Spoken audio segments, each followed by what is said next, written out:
Swiss bank, ये नाम सुनते ही दिमाग में क्या आता है? शायद जेम्स बॉन्ड की फिल्में, बड़ी बड़ी रहस्यमयी तिजोरियां और इतना पैसा जिसकी हम कल्पना भी नहीं कर सकते। देखिए, ये सिर्फ एक बैंक नहीं है, ये तो एक पहचान बन चुका है।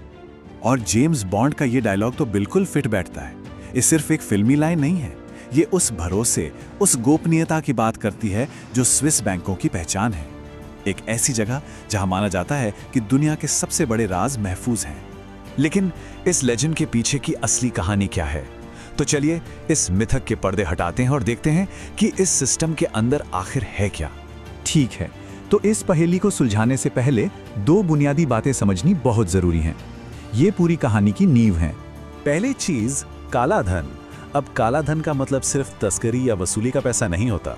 ये वो कोई भी पैसा है जिसका स्रोत सरकार से छुपाया गया हो ताकि टैक्स ना देना पड़े। सोचिए, किसी डॉक्टर ने कैश में फीस ली और उसे डिक्लेयर नहीं किया, या किसी प्रॉपर्टी डील का एक हिस्सा जो कागजों पर नहीं दिखाया गया।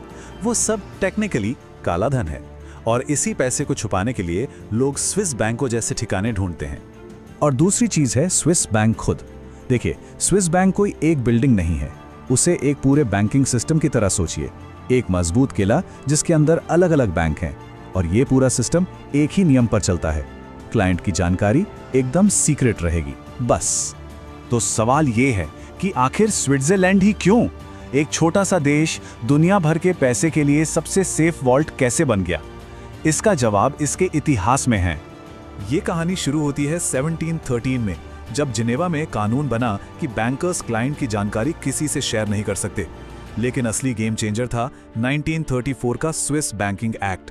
ये उस वक्त पास हुआ जब नाजी जर्मनी अपने यहूदी नागरिकों की डिटेल्स मांग रहा था। इस एक्ट ने क्लाइंट की पहचान बताना एक संघीय अपराध बना दिया।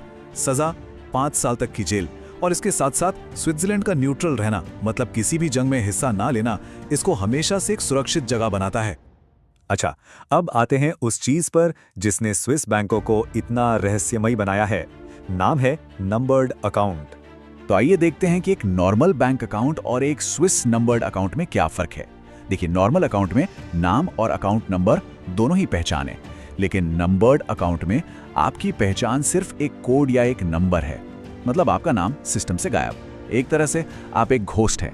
और सबसे कमाल की बात, बैंक के अंदर भी गिने चुने सीनियर लोगों को ही पता होता है कि ये नंबर आखिर है किसका। और हाँ, इस लेवल की गुमनामी मुफ्त में नहीं मिलती।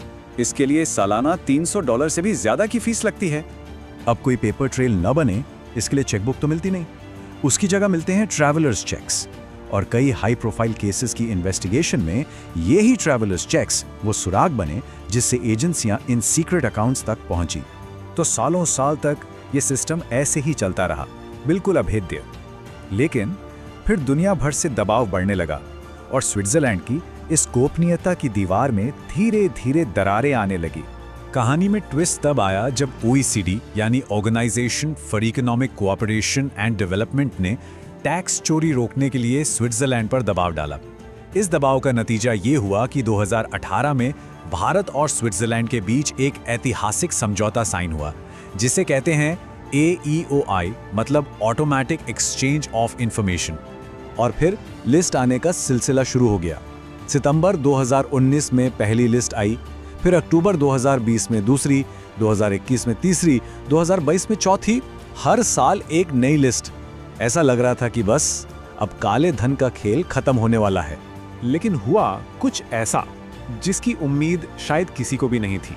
इस डेटा को देखिए, ये एकदम चौंकाने वाला है। समझौते के बाद जब जानकारी शेयर हो रही थी, स्विस बैंकों में भारतीयों का पैसा कम होने की जगह बढ़ गया, और इतना बढ़ा कि 13 साल का रिकॉर्ड टूट गया। तो सबसे बड़ा सवाल यही है, अगर नाम शेयर हो रहे हैं तो पैसा वापस क्यों नहीं आ रहा, और पैसा बढ़ क्यों रहा है? ये तो उल्टा हो रहा है। चलिए अब इस पहेली के आखिरी हिस्से को समझते हैं। देखते हैं कि ये सिस्टम आखिर जिंदा कैसे है। इतने नए नियमों के बावजूद ये बच कैसे जाता है? इसके पीछे कई वजहें हैं। एक, जो लिस्ट शेयर होती है वो गोपनीय है, उसे पब्लिक नहीं किया जा सकता। दूसरा, लूपहोल। लोग भारतीय नागरिक के तौर पर अकाउंट खोलते ही नहीं, वो किसी ऐसे देश की नागरिकता ले लेते हैं जहां के नियम ढीले हैं। तीसरी वजह, पैसा सीधे नहीं जाता, उसे कई टैक्स हेवंस जैसे दुबई या सिंगापुर से घुमाकर भेजा जाता है ताकि उसका मूल स्रोत ट्रेस ही ना हो पाए। और आखिरी, पैसा अब डिजिटल करेंसी जैसी चीजों में इन्वेस्ट हो रहा है जो इस समझौते के अंडर आती ही नहीं है। एक सोर्स एनालिसिस के मुताबिक दो ही बातें हो सकती हैं। या तो ये लोग इतने चतुर हैं कि पहले से ही सारे इंतजाम कर लेते हैं, या फिर ज्यादातर पैसा इतने पावरफुल राजनेताओं का है कि उन पर एक्शन लेना ही मुश्किल है। तो आखिर में ये कहानी हमें एक बड़े सवाल के साथ छोड़ जाती है। क्या ये ग्लोबल फाइनेंशियल सीक्रेसी का सिस्टम फेल हो चुका है, या फिर ये बिल्कुल वैसा ही काम कर रहा है जैसा इसे डिजाइन किया गया था?